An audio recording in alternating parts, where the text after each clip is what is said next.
Muito boa tarde para você que acompanha Notícias Agrícolas. Eu sou Virgínia Alves, nós estamos de volta. Claro que o nosso destaque agora é mercado de café, que continua vivendo uma verdadeira montanha-russa nos preços lá em Nova York. Recuou, hoje voltou a subir e para a gente entender o que está acontecendo, o que tem por trás disso, quais são as oportunidades, mas principalmente quais que são os desafios da gente entender esse mercado no momento. Quem vai conversar comigo agora é o Guilherme Moria, fala com a gente em nome do Rabobank. Guilherme, seja bem-vindo mais uma vez aqui ao NA. Boa tarde, Virgínia. Boa tarde a todos. É sempre um prazer estar aqui com vocês. Guilherme, aquela pergunta de sempre, né? O que está acontecendo? Mercado numa verdadeira montanha-russa, cai bastante num dia, depois recupera. Amanhã a gente já não consegue avaliar muito bem o que vai acontecer. O que você me traz de novidade hoje? Bom, Virgínia, eu acho que a gente que trabalha no mundo do café, no mercado de café, está até se acostumando com essa montanha-russa que vive o mercado, né? Mas até trazendo uma informação bem bacana, né? A gente pode ver que os preços eles estão aí num sobe e desce, numa montanha-russa, mas é importante destacar que se a gente olhar desde o começo do ano até agora, abril, os preços de café aí valorizaram praticamente 20% em Nova York, né? Então, a gente está numa montanha-russa, mas se olhar desde o começo do ano até agora, valorização aí na casa dos 20% em Nova York. E no Brasil, algo parecido também. Então, eu acho que os fundamentos do mercado, eles não mudaram tanto, né? Eu acho que a percepção que a gente tinha alguns meses atrás, ela foi se materializando, ou seja, é um mercado onde a gente tinha uma certa incerteza com a demanda. Então, a gente pode ver aí que essas questões da pressão inflacionária, crescimento menor aí nos principais países consumidores de café vieram impactando a demanda e vieram aí trazendo bastante incerteza de quanto que é esse crescimento. Na nossa visão, houve sim um impacto aí, então a gente vai crescer um pouco menos nesse ciclo de 22, 23, na casa de 1,6%, mas ainda é um crescimento. Mas o que está pesando hoje no primeiro semestre é a disponibilidade de café. Então, você olha aí para os principais países produtores de café, Brasil, Colômbia, Honduras, o próprio Vietnã aí com uma perspectiva de menor produção, vem trazendo aí um fator aí de oferta aí limitada e vem fazendo com que a gente venha aí consumindo os estoques de café. Então, você olha os principais portos, os principais fontes aí de estoques de café, você vai ver aí que nos últimos meses eles vêm diminuindo, vêm reduzindo, fazendo com que essa valorização aí ao longo desse ano venha ocorrendo, Virgínia. E Guilherme, você falou um pouquinho da oferta, mas em relação à demanda, né? A gente tem ouvido falar muito que ainda não dá para entender o que vai acontecer, mas o Rabobank já projeta que não seja um crescimento muito significativo para esse período. Em relação a isso, o que nós temos de novidade? Bom, Virgínia, o que a gente pode ver, olhando até para o mercado, né, as principais torrefadoras aí com capital aberto, vem divulgando aí os seus resultados e realmente trazendo aí esse indicativo aí de resultados mistos, né? Então, regiões relevantes aí, Estados Unidos até crescendo razoavelmente, mas aí a Europa trazendo aí um resultado aí de crescimento menor ou de queda no consumo. Então, todo esse trâmite aí, essa questão da pressão inflacionária, ou seja, o repasse do aumento da matéria-prima para o consumidor, vem trazendo sim impactos aí na demanda, e principalmente dentro do lar, né, sendo que na demanda aí fora do lar, essa recomposição, essa reabertura, aí, essa readequação aí do consumo fora do lar vem acontecendo, mas esse repasse ao consumidor realmente vem trazendo aí certas limitações na demanda, Virgínia. E até diante nesse contexto, né, a gente vem até apontando que nesse ciclo, né, que a gente viu realmente os preços sendo repassados ao consumidor, um crescimento menor aí do que a média histórica, né? Então, eu até comentei de 1,6%, né, para esse ciclo, quando na média aí a gente vinha crescendo nos últimos 5 anos 2,5%. E aí sim, para o próximo ciclo, até olhando à frente, a gente projeta uma normalização do consumo aí, entendendo que a gente pode ver aí uma certa normalização da inflação e até um crescimento aí do PIB nos principais polos consumidores normalizado também, Virgínia. Guilherme, a última vez que nós conversamos, você trouxe aqui que vocês estimavam que nesse primeiro semestre teriam boas oportunidades para o produtor, né? Pelo que você está me trazendo, uma alta de 20% aí até o mês de abril, né? Até a chegada desse mês, isso vai se confirmando. Nesse segundo semestre, com a entrada da safra do Brasil, esse cenário pode mudar, então? Exato, Virginia. É lógico que é muito mais fácil, né? Em fevereiro era um pouco menos, né? Mas agora que a gente caminhando para maio, a gente vem enxergando a materialização dessa oportunidade surgindo, né? Então, janeiro até parte de fevereiro, se a gente olhar aí ao passado, não foram meses tão bons aí para comercializar o café. E aí, a partir de fevereiro, a gente viu o café se recuperando aí das últimas baixas, né? Então, fevereiro foi um mês de valorização, março de novo, e abril um mês extremamente favorável para a valorização dos preços. Esse cenário ele deve continuar pelo menos aí no primeiro semestre do ano, então maio e junho pode ser que a gente ainda tenha aí boas oportunidades, porém no segundo semestre a gente vem alertando. E alertando o quê? Que realmente essa safra que a gente vai começar a colher agora em maio, né, para o Arábica, que já começou a colher no Conilon, ela deve entrar no mercado aí no mês 7, no mês 8, provavelmente, e deve trazer algumas limitações aí para os preços. Ou seja, mais oferta, provavelmente a gente vai ter aí uma barreira um pouco maior de enxergar novas altas. Além disso, a gente está enxergando, a gente está numa fase de transição, né, de laninha para uma normalidade, né, se a gente for olhar os mapas climáticos. Então, essa situação de normalidade, de neutralidade em relação ao laninha para o El Niño, ele favorece sim essa normalização de clima em várias regiões do mundo. Então, normalização na Ásia, normalização na América Central e Colômbia, e tudo isso pode favorecer a uma maior oferta no segundo semestre dessas regiões aí, principalmente de Arábica. Então, é algo que a gente vem levantando esse alerta. É lógico que a gente não pode falar que o preço não vai subir nesse sentido, porque tem o inverno brasileiro, tem esse ruído aí com relação a vai acontecer geada, não vai acontecer geada, tudo isso acaba trazendo mais volatilidade, mas no segundo semestre, após aí esse período de inverno, e se não acontecer geada, o fato é que a gente vai ter uma maior oferta no mercado, vindo do Brasil e talvez de outras regiões de café arábica. E também acho que um outro ponto que vale a pena destacar, né, Virgínia? Em setembro, outubro, já começa o ruído da próxima safra brasileira, né? Então, tudo isso pode trazer aí um fator de limitação e a novas altas em relação ao preço. E falando em safra do Brasil, vocês atualizaram o número, né, Guilherme, nesse mês de abril, para 66 milhões de sacas, é isso mesmo? Exato, Virgínia. A gente, no mês de fevereiro, tradicionalmente, a gente faz um giro ao campo, né? A gente chama de crop tour.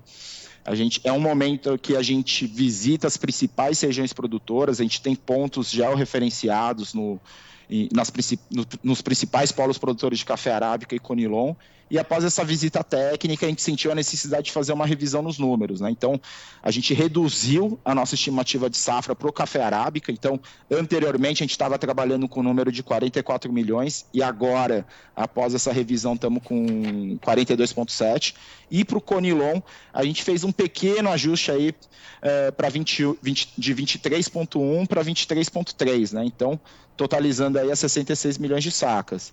É uma safra que indica um crescimento. Então, se a gente for comparar com o último ciclo, é um crescimento de 4,4%. Porém, acho que a ênfase que a gente dá nesse número é que ele é bem aquém do número de 2020.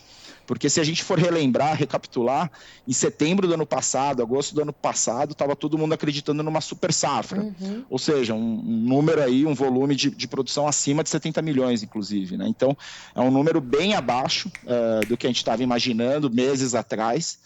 E agora a gente está aí consolidando esses números aí em 66 até o momento, né? Então, vamos ver como que a safra se desenvolve, como que é o rendimento, né? Ou seja, litros de café para converter em uma saca beneficiada, para, se necessário, fazer alguma outra revisão adicional. Mas, por enquanto, a gente está nesses números aí de 66 milhões. E qual que é a justificativa para essa revisão, Guilherme? É condição climática em alguma área? Na verdade, Virgínia, eu acho que a gente, durante esse tour, a gente observou aí pontos positivos e negativos, né? Então, do ponto positivo em relação à produção, a gente realmente observou aí uma safra acima do que a gente estava imaginando na região da Alta e Baixa Mogiana. Então, as condições de lavoura elas estavam muito melhores do que a gente estava imaginando. No Cerrado Mineiro, a gente teve aí uma condição mista, mas finalmente, após 2 safras, a gente está projetando aí um crescimento considerável na região do Cerrado Mineiro. E aí, quando a gente olha para o sul de Minas, é uma região muito grande, é complicado fazer a estimativa de safra por lá, mas a condição era muito mista. Então, a gente via muitas regiões aí com muitos problemas aí de abortamento de fruto, poucos grãos por roseta, né? Então, a gente estava lavouras aí que deveriam ter 17, 18 grãos por roseta, estava em torno de 9, 8, então uma meia carga, então bem estranho, vamos dizer assim, mas eu acho que o principal fator para essa mudança é na região da Zona da Mata, onde a gente realmente revisou bastante para baixo aí o nosso número. A gente viu lavouras muito fracas, muito abaixo do que a gente estava projetando, e aí é uma região bem relevante, a região da Zona da Mata, né, Virgínia? Então, dadas as condições abaixo do que a gente estava imaginando no sul de Minas, e aí realmente muito abaixo do que a gente estava imaginando na Zona da Mata, a gente acabou revisando aí um pouco para baixo o nosso número de arábica. E Guilherme, com exceção lá dos robustas amazônicos, colheita ainda muito tímida, né, da safra 23? Ainda muito tímida, né? O que a gente vem observando, o que a gente vem trocando de informação aí com os nossos parceiros é que as chuvas que aconteceram aí nas últimas semanas realmente vem impactando aí no andamento da colheita, então ainda progredindo muito, de uma forma muito lenta, mas ainda a gente mantém uma perspectiva bem otimista, principalmente para o sul da Bahia e Rondônia também, né, onde a gente acredita que vai fazer aí com que a safra aí de café conilon cresça. Guilherme, então, para a gente encerrar, eu acho que o grande ponto-chave da nossa entrevista hoje é o produtor continuar acompanhando que mesmo com essa volatilidade intensa que deve permanecer nesse primeiro semestre, as oportunidades elas podem surgir aí nas próximas semanas, né, Guilherme? Lembrando até que era uma coisa que a gente falava antes de entrar aqui ao vivo, que a última vez que nós conversamos a gente falava em preços a 1,80 lá em Nova York, né? Sim. Exato. E até uma mensagem para os produtores, né, que ainda tem café para vender, esses patamares de 1,90, de 1,85, eles estão acima do que a gente estava imaginando, inclusive meses atrás. Então, quando a gente olhava para fevereiro, a gente estava imaginando um cenário bem favorável, ainda não tinha se materializado esse cenário, e agora a gente está vendo a materialização para o produtor não desperdiçar. Não é nem que vai surgir mais oportunidades, a gente já está presenciando aí na nossa visão uma boa oportunidade para comercialização. Então, óbvio, a gente não pode decretar que esse vai ser o teto. Eu acho que podem haver aí novas altas aí para o produtor aproveitar, em especial, mas os atuais patamares de preço já são bem satisfatórios. E movimentou mais o mercado, Guilherme, essa valorização aí das últimas semanas? Porque em fevereiro, quando a gente conversou, também estava bem travado, né, as negociações. Estava bem travado. O sentimento que a gente teve, né, até conversando com alguns parceiros, é que após essas últimas altas, né, principalmente após o final de março e o mês de abril, ele começou a destravar um pouco mais. Ainda lento, mas um pouco bem melhor do que estava em fevereiro e janeiro, por exemplo, Virgínia. Perfeito, então. Guilherme, obrigada, viu, mais uma vez pela sua disponibilidade. A safra está só começando, a gente ainda vai ter muito o que falar aí nos próximos meses. Já deixo o convite aberto, você sabe que você é sempre muito bem-vindo e a gente se vê em breve. Até mais, boa tarde a todos. Obrigado. Portanto, então, a análise aqui do Rabobank com o Guilherme Moria, que trouxe para a gente que essa variação significativa nos preços que nós estamos vendo para o mercado de café, ela deve permanecer.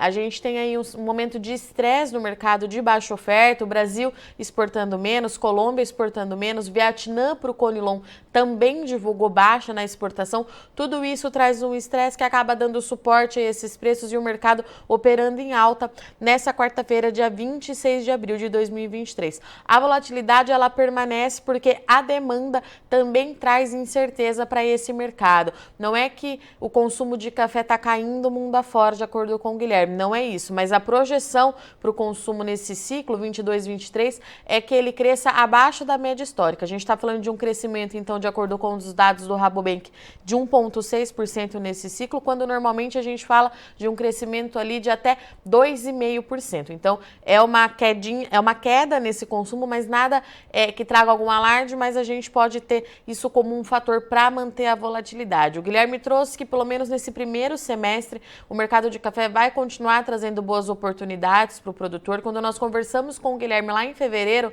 o Rabobank estimava aí um preço no teto de 1,80. Hoje nós estamos falando do contrato referência, que é julho de 2023, negociado a 1,91 lá em Nova York. Então ele disse que esse ainda pode não ser o teto, podemos ter valorizações mais expressivas, mas a volatilidade ela vai continuar. Então o produtor vai continuar vendo essa montanha russa nos preços, que já tem sido até, como disse o Guilherme, rotineira para o mercado de café, né? Sobe bastante num dia, no outro dia devolve tudo, na sessão seguinte já amanhece de novo com os preços subindo. O produtor precisa estar atento, porque nesse primeiro semestre, nesses próximos aí 2 meses, as oportunidades elas vão continuar surgindo. O cenário que muda a partir do segundo semestre por conta da entrada da safra do Brasil, o que já é característico também desse mercado. Segundo semestre, o Rabobank projeta aí uma queda nos preços, pode acontecer, primeiro por conta da nova safra do Brasil entrando no mercado e porque a gente já começa a falar em 2024, tá certo?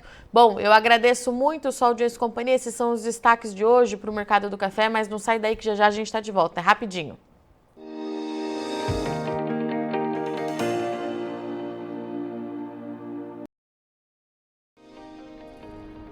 Se inscreva em nossas mídias sociais, no Facebook Notícias Agrícolas, no Instagram @Notícias Agrícolas e no nosso Twitter @Notiagre. E para não perder nenhum vídeo, não se esqueça de nos acompanhar no YouTube e na Twitch, Notícias Agrícolas Oficial.